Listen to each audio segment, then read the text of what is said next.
Popón, fecunda de gloria, Popón, repite tu nombre, oh don José.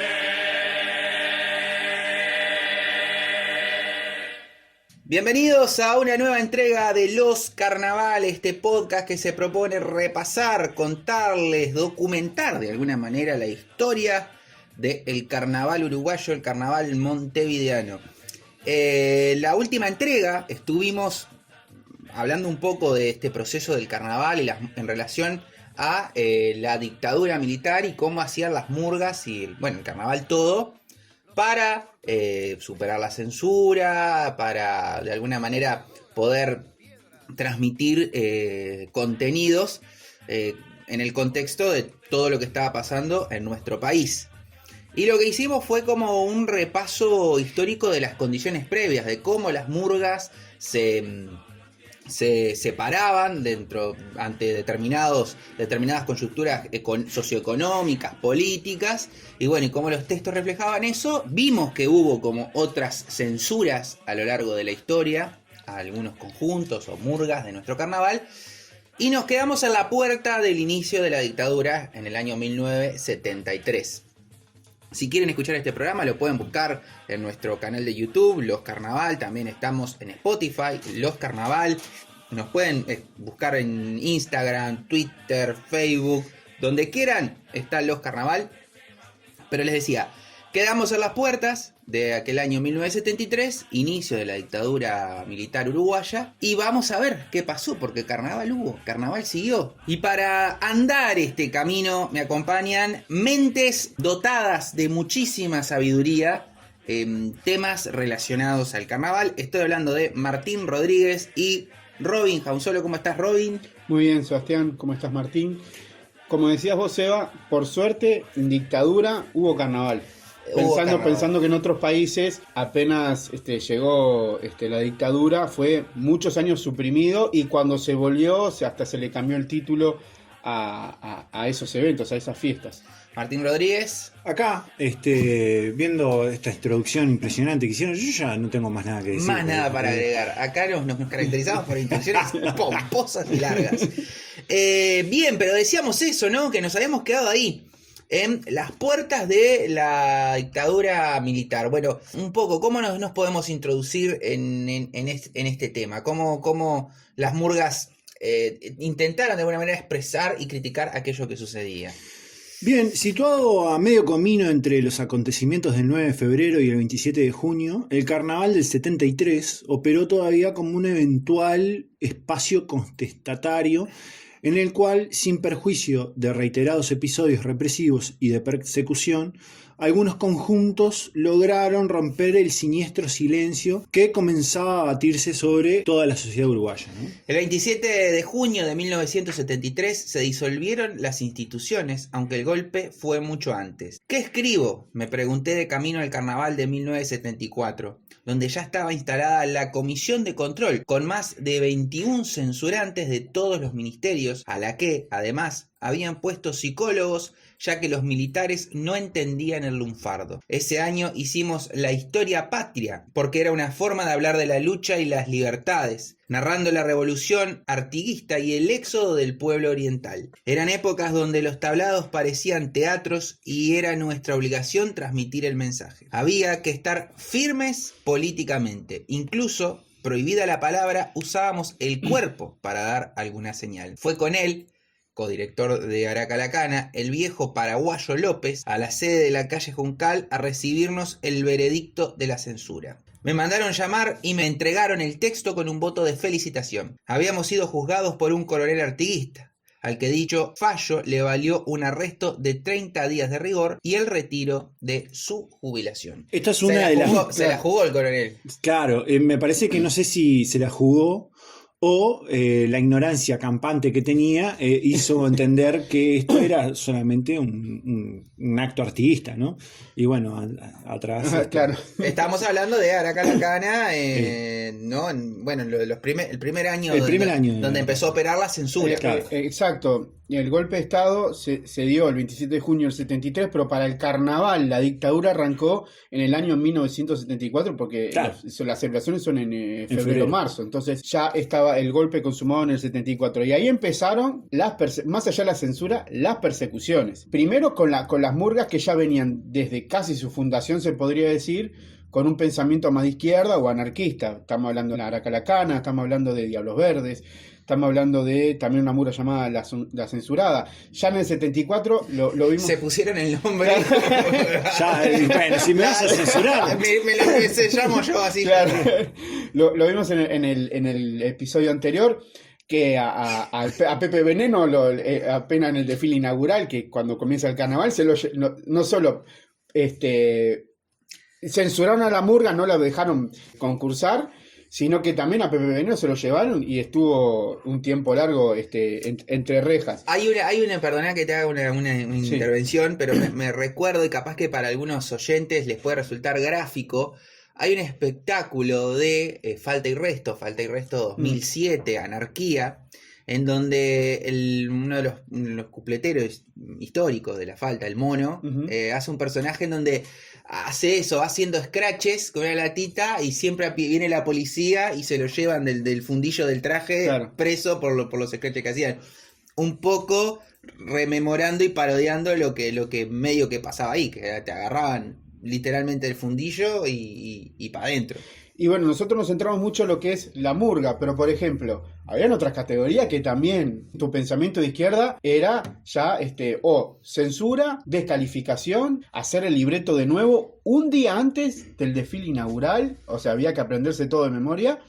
Por ejemplo, Humorista de las Ranas le prohibieron la participación en ese carnaval 74 un día antes del desfile.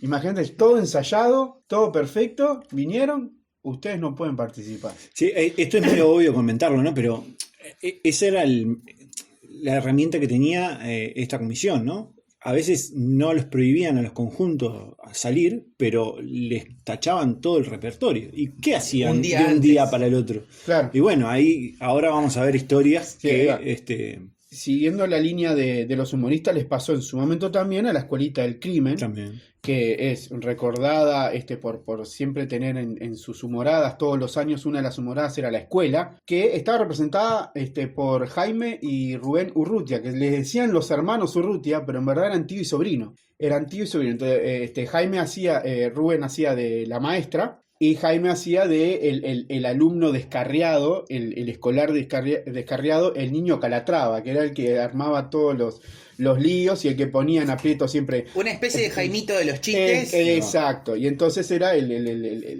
las delicias del humor.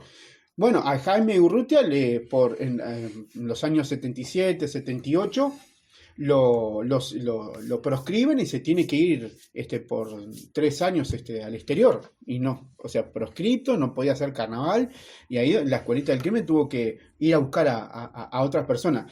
Había muchos tipos de censuras, como decía, el texto, la descalificación total y la prohibición total, o determinadas figuras del carnaval no podían salir, como también le pasó a Antonio Iglesias, que también dueño de Diablo Verde, y también fue presidente de DAECPU, ya no tanto por el carnaval, sino porque ya era reconocido militante de izquierda. Del Partido Comunista. Ahí va, no por lo que hacía en el carnaval, sino por la militancia política que tenía. Douglas Alanís, murguista de la Soberana, artista plástico, sobrino de José Pepe Veneno, Alanís. Los milicos se la tenían jurada a Pepe Veneno, y no era para menos. Era el que había sacado a la murga con disfraces de guerrilleros, el que hablaba de la clase obrera y el que predicaba permanentemente la revolución.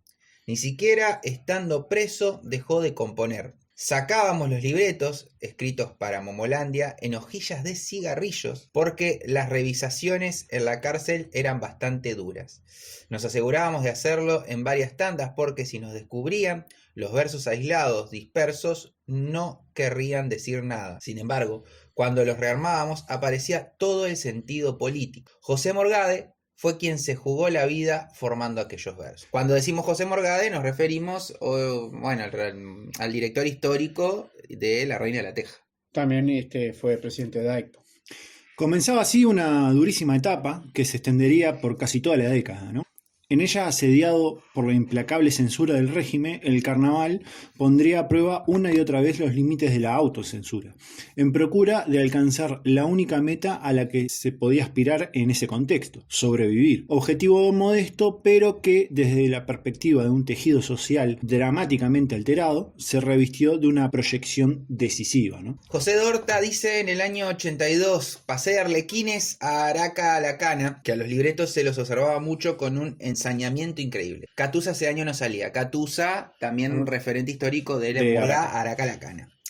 La murga fue sacada por el paraguayo López y Juan Ángel Peladito Díaz, quienes 3 días antes del desfile llegaron al ensayo con las 9 hojas del libreto tachadas por censura, lo que hablábamos hace un ratito. Pasábamos las páginas y no se había salvado una sola cuarteta, de modo que no quedaba otra opción. Hubo que reescribir todo, de principio a fin. Estuvimos a punto de no salir. Pero esa misma noche les dije a los muchachos, llorando en el ensayo, que teníamos las músicas y los arreglos, de modo que solo había que poner otra letra.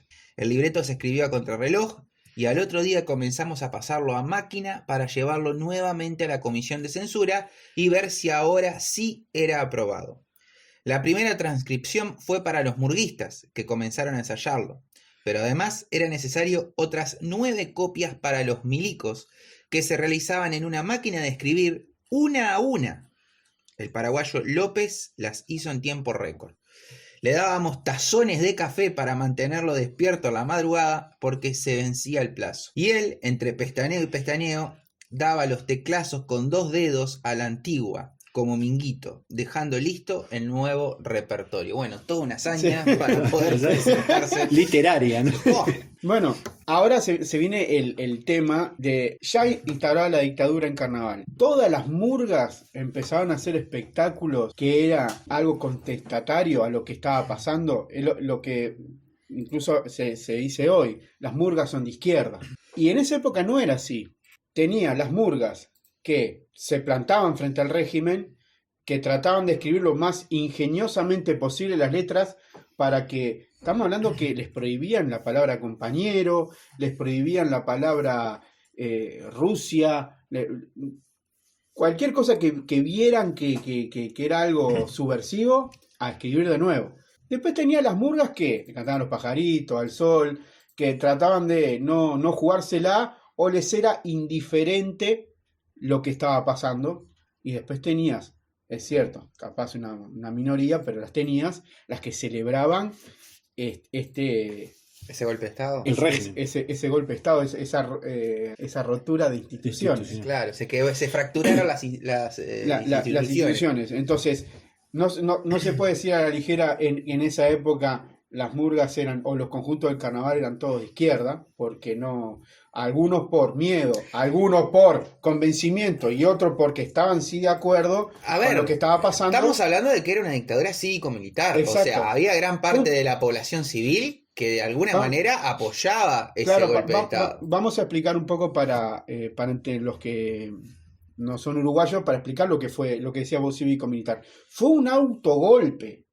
No fue que había un presidente y vinieron de afuera a sacarlo. Fue el propio presidente, es el que hace disolver las cámaras. O sea, estamos hablando de un presidente elegido por el voto que decide el 27 de junio del 73 disolver las cámaras. Claro, las cámaras, estamos hablando de las cámaras legislativas, ¿no? Claro, los legisladores de nuestro país. Y en un contexto que era relativamente, por lo menos un contexto latinoamericano, que era relativamente normal tener una dictadura, porque que estén o por lo menos que estén los militares en el gobierno. Fuimos uno de los últimos, creo que de la región que ya incluso hay, esto es ya meternos en política, pero hay fracciones de izquierda que pensaban que los militares iban a hacer un golpe peronista, ¿no? O sea, en Perú se dio el golpe militar con un sentido más de izquierda, digamos, ¿no? Que hizo que los militares hagan muchas cosas a partir de estar en el Estado. Entonces ellos se pensaban que iban a hacer ese golpe, no golpe blando, sino que golpe con esa ideología. Con esa ideología. Pero no creo que pasó eso, ¿no? De lo que sucedió. No, además se estaba viviendo momento muy convulsionado en lo que era la sociedad. Estamos hablando que años antes del golpe, si bien se vivía en democracia, era una democracia muy frágil, ya había muchas cosas que se censuraban, se proscribían partidos, se proscribían políticos.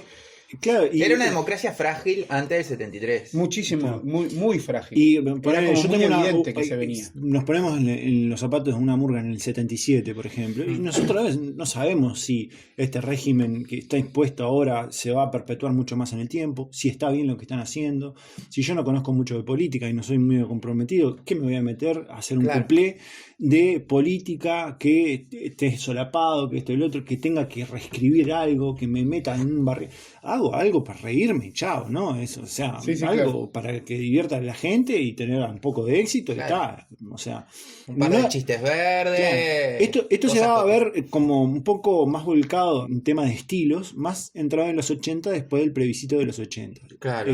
Vamos a hablar en el próximo capítulo, en que después del plebiscito ya se ve que la gente estaba un poco harta de la dictadura. Entonces, Estando incluso los militares en el poder, Claro. ese plebiscito del 80, que lo vamos a detallar con más precisión en otro capítulo, fue como el golpe de nocaut Claro. a la dictadura. Entonces las murgas ahí sí ven que el pueblo está contra 100% de lo que es el régimen. Entonces Claro. toman otra postura y son más la mayoría que son murgas, es una murga muy politizada, ¿no?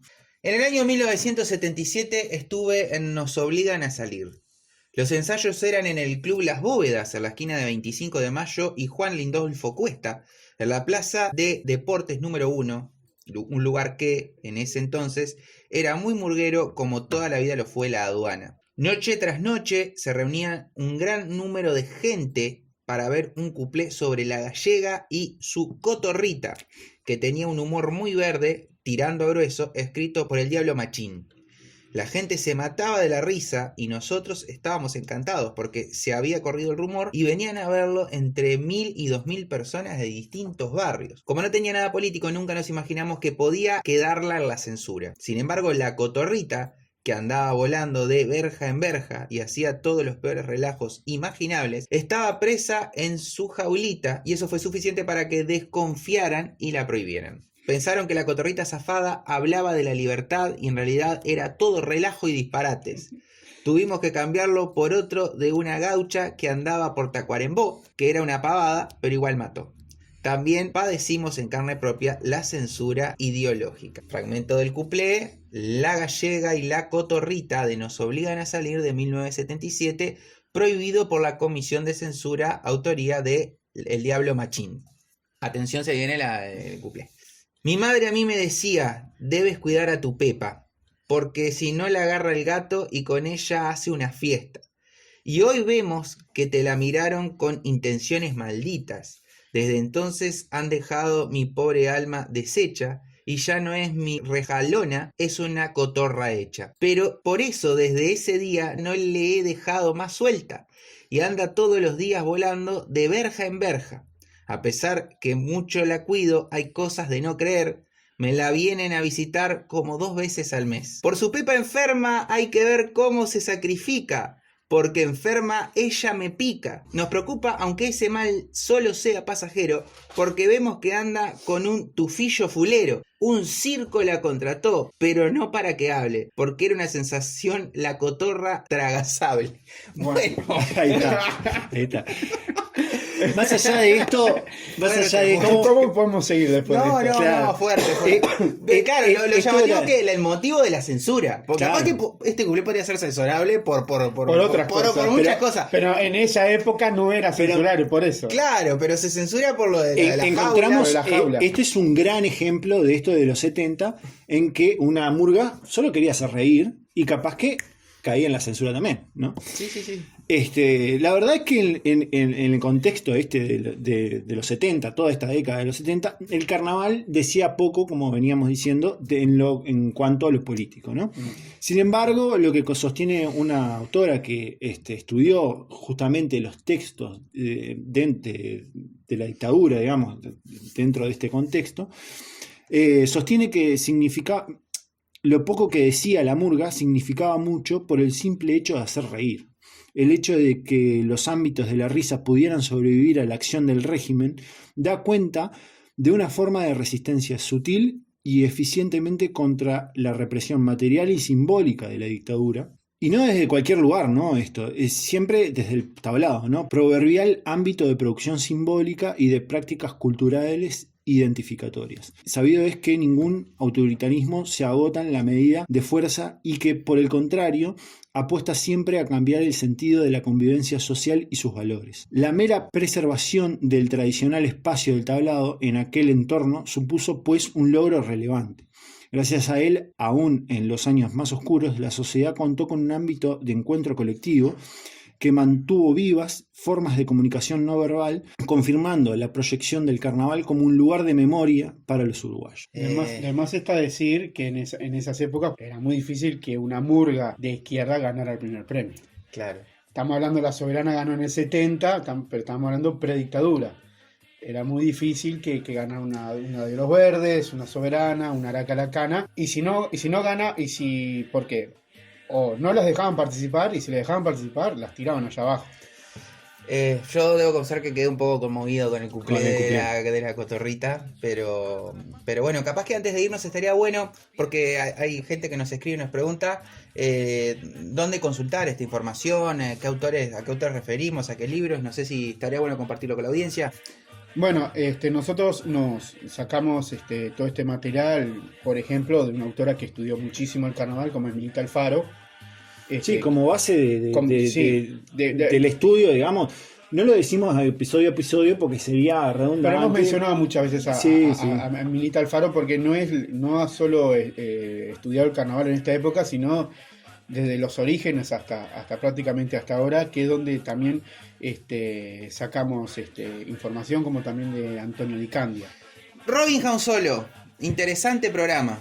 La verdad que sí, salimos un poco de la oscuridad. Vamos a ver si empezamos el carnaval ya saliendo de la dictadura, empezando la democracia, pero ya aclarar de que por más que sea democracia, no quiere decir que no sigan las censuras, porque estamos también empezando una democracia que si era frágil antes de que se rompiera todo, iba a seguir siendo frágil, empezar a rearmar de nuevo. Entonces, censuras van a seguir habiendo.